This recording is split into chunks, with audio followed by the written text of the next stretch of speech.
weekend fishing at the creek where I was fishing for bass. Oh, there's one. And we're going for bluegills. And there's some pretty good sized ones in here. And I'm using braid, probably not the most ideal panfish line. I mean, a lot of people don't use it, but the thing I like about it is the sensitivity. And bluegills don't really care when it comes to invisible line. So you can throw anything at them and they're most likely going to hit it. It's 8-pound high-vis Power Pro. The color really doesn't matter. There's a fish. And I was still able to get to the location where the fish are. That's a good sized bluegill. You can tell really in the stained water that the colors on them really get dark.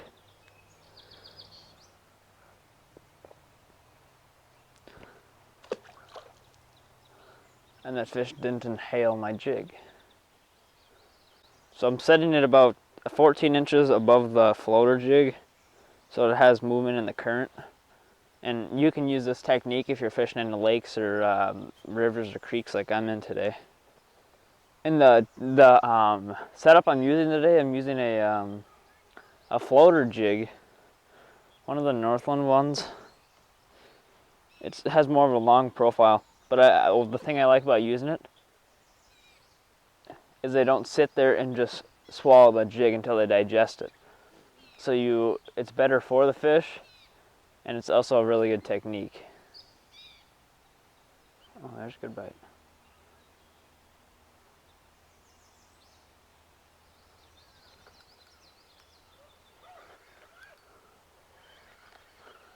Man, when I hooked into this bluegill, man, he's going wild.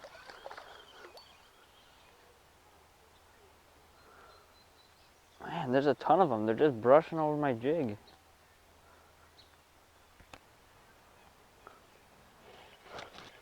Oh, he's coming at me.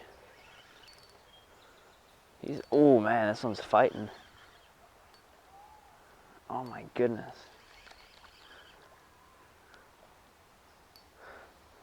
I mean, they're all really good eaters. I haven't got any giants yet, maybe some 8-inchers. This one fits in my small mitts pretty good.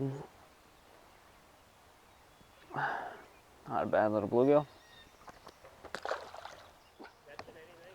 Yeah, I caught some bluegills and then a delicious bass. What?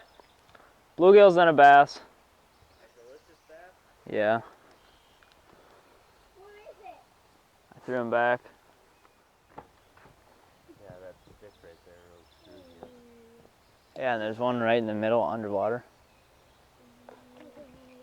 Or the part in the last video that we fished.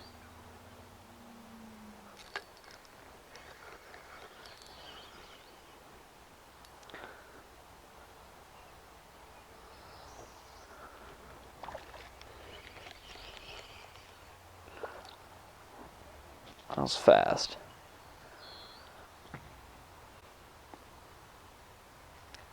Right in the top of the snoot. The exact rod is the G Loomis Trout Series rod. I really like it for both trout and panfish.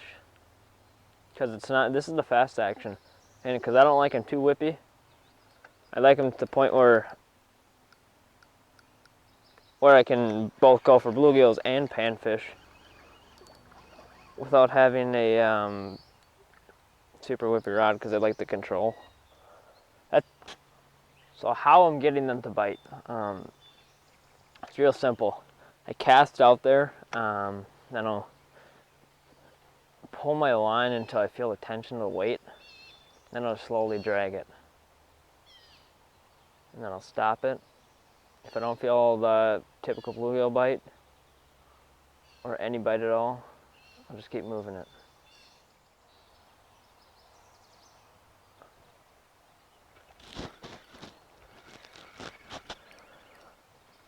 It's about time I got one. Good sized gill.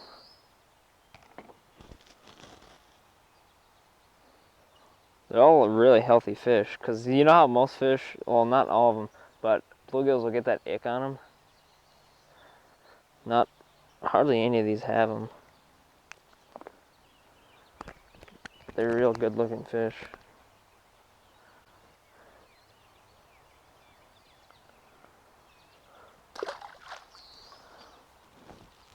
See if we can go back-to-back casts. Well, back-to-back bluegills didn't work out, so we're gonna try this again.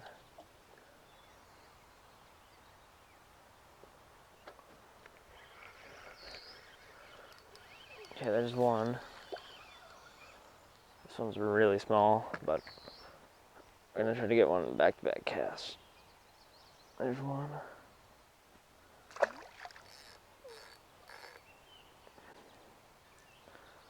Still my night crawler.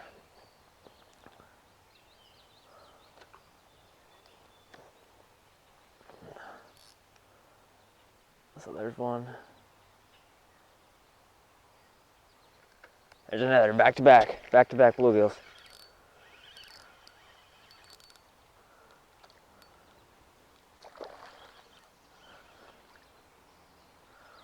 It's a nicer one.